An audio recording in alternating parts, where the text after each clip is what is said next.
ఆయన senior most leader 30 ఏళ్లుగా అక్కడ ఆ నేత ఎంత చెప్తే అంత అన్నట్టు ఉండేది కథ. రాష్ట్ర మంత్రిగా, పీసీసీ చీఫ్ గా, ఎమ్మెల్యేగా, ఎమ్మెల్సీగా కంటే డీసీసీబీ చైర్మన్ గానే ఆయనకి పాలిటిక్స్ లో ఎక్కువ గుర్తింపు వచ్చింది. అలాంటి లీడర్ అదే డీసీసీబీ చైర్మన్ పోస్ట్ లో ఉన్న నేత నుంచి సవాళ్లు ఫేస్ చేస్తున్నారట. ఓ యువ నేతని ముందు పెట్టి టీడీపీ విసురుతున్న సవాళ్లు ఆయనకి ఇబ్బందిగా మారాయట. ఆ యంగ్ లీడర్ కి ఏకంగా 2 పదవులు కట్టబెట్టి ఆ సీనియర్ వైసీపీ నాయకుడిని ఛాలెంజ్ చేస్తోందట సైకిల్ పార్టీ. ఇంతకీ ఎవరా నాయకుడు? టీడీపీ స్కెచ్ ఏంటి? 30 ఇయర్స్ ఇండస్ట్రీ బొత్సకు సరికొత్త సవాళ్లు. సొంత జిల్లా విజయనగరంలో బొత్సకు టీడీపీ ఛాలెంజ్. ఓ యువనేతను ముందు పెట్టి బొత్సను ఢీకొడుతున్న టీడీపీ. డీసీసీబీ చైర్మన్ గా బొత్స ప్రస్థానం. అదే డీసీసీబీ పీఠం నుంచి సవాళ్లు. పవర్లో ఉన్న, ప్రతిపక్షంలో ఉన్న 30 ఏళ్లుగా అక్కడ ఆయన మాటే శాసనం. విజయనగరం డీసీసీబీ పీఠం ఆయన కనుసన్నల్లోనే ఉండేది. కట్ చేస్తే ఇప్పుడు విజయనగరం డీసీసీబీ చైర్మన్ పీఠం టీడీపీ కోటాలో ఉంది. డీసీసీబీ చైర్మన్ గా బొత్స సత్యనారాయణ దగ్గరి బంధువైన కిమిడి నాగార్జున ఉన్నారు. ఫస్ట్ టైం తన వర్గానికి కాకుండా ప్రత్యర్థికి డీసీసీబీ పీఠం దక్కడమే బొత్సకు సవాల్గా మారింది. ఉత్తరాంధ్ర రాజకీయాల్లో 30 ఇయర్స్ ఇండస్ట్రీగా చక్రం తిప్పుతున్న బొత్సకు టీడీపీ యువనేత, డీసీసీబీ చైర్మన్ కిమిడి నాగార్జున రూపంలో ఇబ్బందులు తప్పట్లేదట. 30 ఏళ్లుగా బొత్సకు ఎదురులేని చోట నో ఎంట్రీ బోర్డు పెట్టిన నాగార్జున తగ్గేదలే అంటూ బొత్సతో డైలాగ్ వార్ కూడా దిగుతుండడం పొలిటికల్ ఇంట్రెస్టింగ్ అవుతోంది. ఈ ఫైట్ కాస్త ఉత్తరాంధ్ర పాలిటిక్స్ లో హాట్ టాపిక్ గా మారింది. విజయనగరం జిల్లా పాలిటిక్స్ ను టీడీపీ అధినాయకత్వం వేరుగా పరిశీలిస్తోందట. దశాబ్దాల తరబడి పూసపాటి రాజుల కంట్రోల్లో టీడీపీ రాజకీయాలు నడిచేవి. అశోక్ గజపతిరాజే జిల్లాను శాసించేవారు. ఆయన గోవా గవర్నర్ పదవిలో ఉన్నారు. రాజుగారి కుమార్తె విజయనగరం ఎమ్మెల్యేగా ఎన్నికయ్యారు. దీంతో జిల్లా రాజకీయాలను టీడీపీ హైకమాండ్ క్లోజ్ గా పరిశీలిస్తూ వస్తోందట.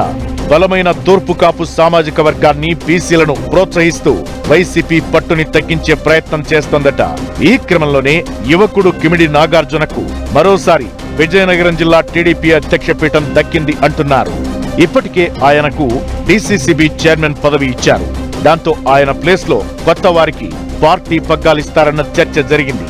ఈ కీలక పదవి కోసం చాలా మంది నేతలు పోటీ పడ్డా కూడా కిమిడి నాగార్జుననే డిస్ట్రిక్ట్ పార్టీ ప్రెసిడెంట్ పదవి వరించింది. దూకుడు తత్వం, తన మార్కు పాలిటిక్సే కిమిడి నాగార్జునకు ప్లస్ పాయింట్ గా మారాయట. వైసీపీకి పెద్ద దిక్కుగా ఉన్న బొత్సను ఢీకొట్టడమే కిమిడి నాగార్జునకు ఉన్న అతిపెద్ద అడ్వాంటేజ్ గా చెబుతున్నారు.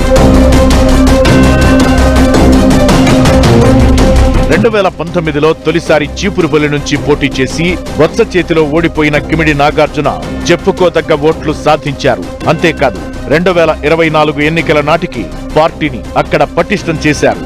తాను పోటీ చేద్దామనుకున్నారు.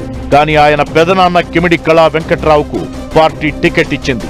అధినాయకత్వం నిర్ణయం ప్రకారం కళా వెంకట్రావు గెలుపునకు సహకరించారు కిమిడి నాగార్జున. ఆయన సిన్సియారిటీని గుర్తించిన పార్టీ అధిష్టానం డీసీసీబీ చైర్మన్ పదవి దక్కింది. ఇక 2029లో ఖచ్చితంగా నాగార్జున పోటీ చేస్తారని అంటున్నారు. ఆయనకున్న ఫాలోయింగ్ కు గెలిచి వస్తారని కూడా పార్టీ నమ్ముతోందట. జిల్లాలో సామాజిక వర్గం పరంగా బొత్సను ఎదుర్కోవాలంటే యువకుడైన నాగార్జునే బెటర్ అని జిల్లా సారథిగా ఎంపిక చేశారని అంటున్నారు.